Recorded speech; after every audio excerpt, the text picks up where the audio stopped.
తినే ప్రతి గింజ మీద తినేటోళ్ళ పేరుంటది అన్నట్టు తాగే ప్రతి సుక్క మందు బొట్టులో కూడా తాగేటోళ్ళ పేరుంటది కావచ్చు వాళ్ళ. కొన్నిసార్లు పైసలు పెట్టి కొందామన్నా కూడా మందు దొరకని పరిస్థితి ఉంటుంది. కానీ తోవపొంటి పోతుంటే కొన్నిసార్లు తాగాలని లేకున్నా తాగేదందుకు పనికొస్తుంది మందు కొంటవచ్చు కదా అనే పరిస్థితులు ఎదురవుతుంటాయి. అరే గట్లెట్లా అంటారా?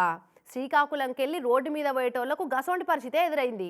చూడురి దారిన పోయే దానయ్యలందరూ మందును పలారం పంచుకుంటున్నట్టు ఎట్లా పంచుకుంటున్నారో.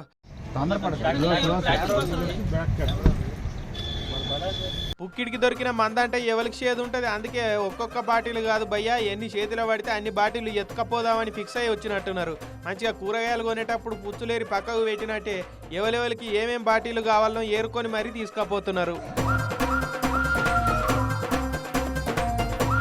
శ్రీకాకుళం హైవే మీద మందులోడుతోటి పోతున్న ట్రక్కులకు వెళ్ళి కాటన్లు కింద పడితే రోడ్డు పొంటి పోయే దానయ్యలంతా ఇట్లా పులిహోర పొట్లాలు వంచుకున్నారు వాటిని తీసుకొని.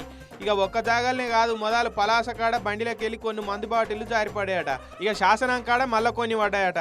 కథం ఇక దొరికిందే బుక్క అని ఇట్లా అంబుక్క పెట్టిరు బాధ్యత గల పౌరులు. పాపం మందుకు పైసలు లేనుళ్ళు ఆ టైంలో నేను అటన పోయినా మంచిగుండు, ఏం గాచారం పాడైందని ఫీల్ అవుతుండవచ్చు చూసి. కానీ మందు దొరికిన వాళ్ళకైతే 31st ఖర్చు తప్పినట్టే పొరిగా.